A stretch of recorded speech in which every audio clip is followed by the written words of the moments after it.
नमस्कार दोस्तों, स्वागत है मेरे नए यूट्यूब चैनल पे। आज का टॉपिक है जीबीबी के अंदर। ये भी एक टॉपिक है जो मेरा ओबीवाईसी का है। ओबीवाईसी के अंदर जीबीबी जो ऑफसेटिंग अकाउंट है। ऑफसेटिंग अकाउंट का मतलब होता है हमारा मतलब नॉर्मल कोई भी एंट्री कर रहे हैं तो उसके अगेंस्ट जो हमारा कोई भी जीएल खड़ा हो रहा है, वो क्यों खड़ा हो रहा है, तो उसके पर्टिकुलर रीजंस होते हैं। तो उसमें सबसे ज़्यादा जो रीजंस होते हैं वो जीबीबी के होते हैं, क्योंकि जीबीबी है अपने आप में एक ट्रांजिशन जिसका नाम है ऑफसेटिंग, और ऑफसेटिंग के मल्टीपल रीजंस होते हैं। तो उसी मल्टीपल रीजंस की मैं बात करने वाला हूँ। तो चलिए इसको शुरू करते हैं शॉर्ट में, क्योंकि ये कोई लॉन्ग वीडियो नहीं है। जो एसएपी कंसल्टेंट होगा उसके लिए ये वीडियो बहुत ही हेल्पफुल रहेगी, क्योंकि उसको डायरेक्टली समझना होगा, जल्दी समझना होगा। ठीक है, तो इसके लिए ये वीडियो है। चलिए स्टार्ट करते हैं। पहला है इसको वैसे हम बोलते हैं जीबीबी के अंदर हम बोलते हैं अकाउंट मॉडिफिकेशन। ठीक है, अकाउंट मॉडिफिकेशन के अंदर पहला है एयूएफ। एयूएफ का बेसिकली क्या मतलब हुआ? एयूएफ का मतलब बेसिकली ये हुआ कि जब हमारा सामान बन के तैयार हो जाता है, COGM, जब हमारा सामान बन के तैयार हो जाता है तो हमारी जो इन्वेंट्री होती है वो हो जाती है व्हाट, डेबिट। ठीक है, और हमारा COGM हो जाता है क्रेडिट। करेक्ट है। तो COGM जो होता है वो बेसिकली यूज़ होता है किसके लिए? आपका ये COGM के लिए। AUF यूज़ होगा जब आपका सामान बन के तैयार हो जाएगा। ठीक है, और आपको सामान जब मिल जाएगा तो आपकी इन्वेंट्री बढ़ जाएगी। ठीक है, और आपका जो ऑफसेटिंग अकाउंट होगा वो होगा आपका COGM वाला। COGM जो होगा तभी यूज़ होगा जब आपका सामान बन के तैयार होगा, और उस कंडीशन को कौन क्लियर करता है? AUF करता है। ठीक है, उस कंडीशन को कौन क्लियर करेगा? AUF। AUF का फुल फॉर्म क्या है? For goods receives for order. ठीक है, स्पेलिंग पे मत जाना भी। ठीक है, सिंपल है। चलिए आगे बढ़ते हैं। फिर बता देता हूँ AUF का मतलब बेसिकली क्या है। जब मेरा सामान मुझे रिसीव हो जाएगा प्रोडक्शन के बाद, ठीक है, प्रोडक्शन के बाद जब मुझे सामान रिसीव होता है तो मेरी इन्वेंट्री बढ़ जाती है, और उसके अगेंस्ट जो जीएल होता है वो COGM का होता है। और COGM को ही हम बोलते हैं, COGM के लिए कि असाइनमेंट इधर ही होती है, AUF में होती है। सारे ये टी कोड जो है वो सारा OBYC का टी कोड है, OBYC। ठीक है, नेक्स्ट है हमारा BSA।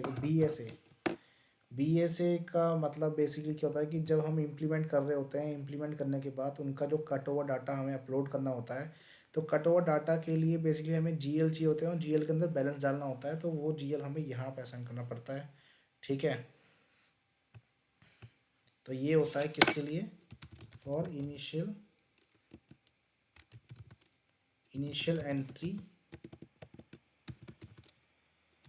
ऑफ स्टॉक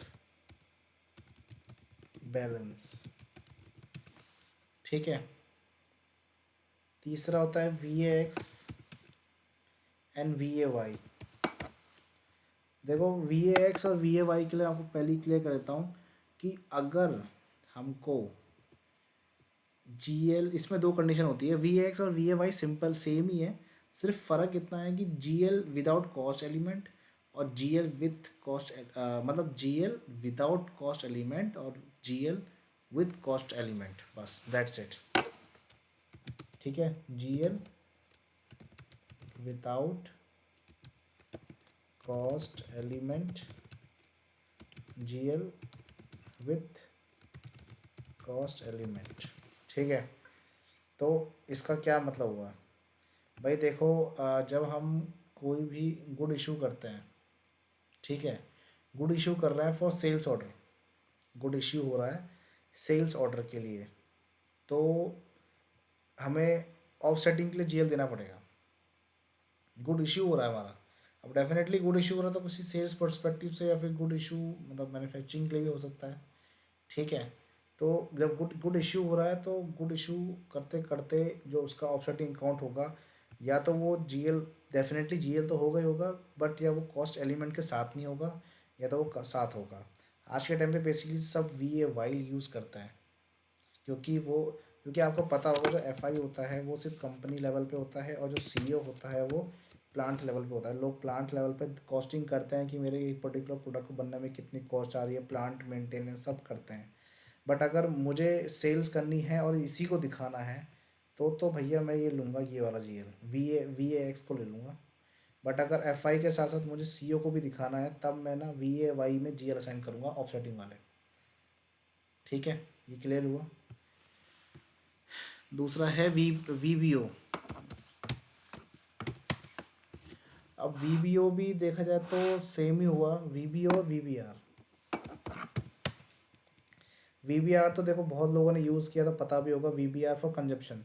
लगा लो मैं अपना सामान लगा लो मेरे पास रॉ मटेरियल है, अब मैं उसको भेज रहा हूँ प्रोडक्शन में। तो उस टाइम इन्वेंट्री जैसे आप एंट्री क्या बनेगी, इन्वेंट्री बनेगी consumption account debit to inventory, क्योंकि इन्वेंट्री हमारी कम हो रही है, कंजप्शन हमारा बढ़ रहा है। अब इसमें यही कंडीशन है कि जो वी बी हो है, वी बी ओ और वी बी आर में फ़र्क बस ये है कि you can use of you can use GL in VBO, not a cost element। VBO में अगर GL डालोगे तो वो GL कॉस्ट एलिमेंट वाली नहीं होनी चाहिए। मतलब ये सिर्फ FI लेवल तक की दिखा देगा, ये दिखाएगा आपको FI और CO। GL दे दो बट विदाउट कॉस्ट एलिमेंट, और यहाँ पे GL दे दो विथ कॉस्ट एलिमेंट। अब रिपोर्ट दिखेगी कंजप्शन वाला, भाई कंजप्शन का जीएल डेफिनेटली दे रहे हो तो वो एफआई और सीओ लेवल दोनों पे होनी चाहिए। प्लांट लेवल पे तो दिखनी चाहिए और एफआई को भी दिखनी चाहिए। ठीक है, ये पुराने कॉन्सेप्ट होंगे ईसीसी के। ठीक है, ये ईसीसी का कॉन्सेप्ट है, अब ये नहीं चलते हैं बेसिकली। जब बहुत ही पुराना ईसीसी था तब था इस कॉन्सेप्ट।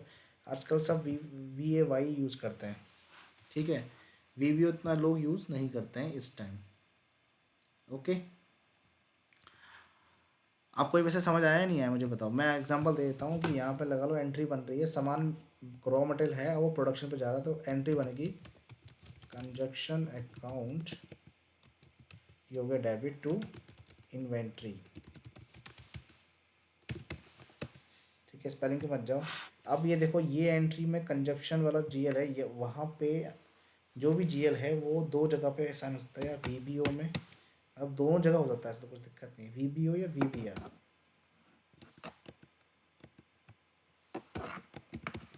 ठीक है, जीएल देना है ऐसा वाला जिसमें कॉस्ट एलिमेंट ना हो, जो सीओ का पार्ट ना हो, मतलब वो जीएल बन तो रखा है बट सीओ का पार्ट नहीं है, तब तो आप वीबीओ वाला जीएल दो जो कि एफआई लेवल पे होगा।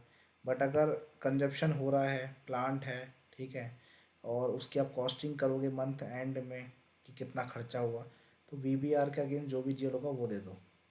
मतलब वीबीआर के अगेंस्ट वही जीएल देना है जो कॉस्ट एलिमेंट वाला हो। ठीक है, नेक्स्ट है आपका वी के ए। वी के ए फॉर सेल्स ऑर्डर। ठीक है, परचेस सेल्स ऑर्डर, मतलब नॉर्मल सा पीओ बनाते हो उसके लिए यूज़ होता है और कुछ नहीं है। ठीक है, वी एन जी, भाई V N G use for scrapping.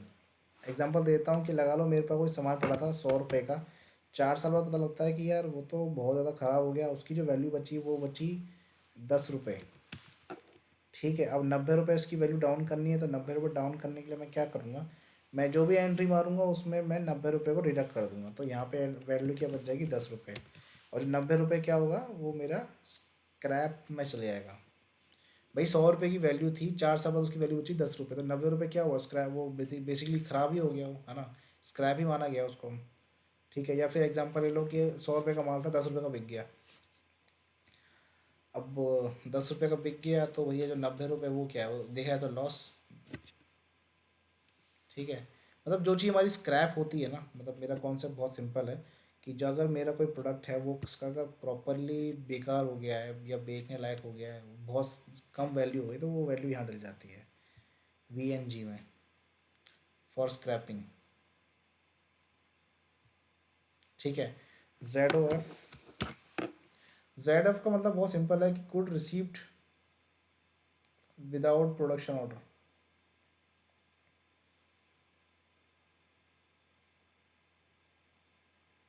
ठीक है, इसका ज़्यादा कोई कॉन्सेप्ट नहीं है, गुड रिसीव करो विदाउट प्रोडक्शन ऑर्डर।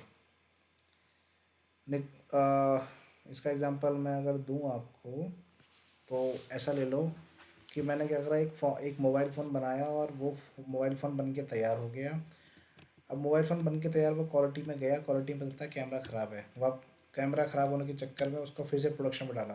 अब प्रोडक्शन में जब उसको हम डालेंगे, तो साथ ही साथ हम जो चीज़ मेरी ख़राब हुई है कैमरा, उसका मैं लूँगा रॉ मटेरियल। अब प्रोडक्शन में जब वो जाएगा, तो जो हमारा टूटा हुआ कैमरा है वो निकाल देंगे, और जो रॉ मटेरियल है कैमरे का, उससे नया कैमरा बनाएंगे और उसको, उस नए कैमरे को मोबाइल फ़ोन में फिट कर देंगे। जब सामान बन के मेरा तैयार होगा, तो भैया पुराना जो कैमरा होगा वो साइड में होगा, और नया कैमरा जो होगा वो फ़ोन पे लगा हुआ होगा।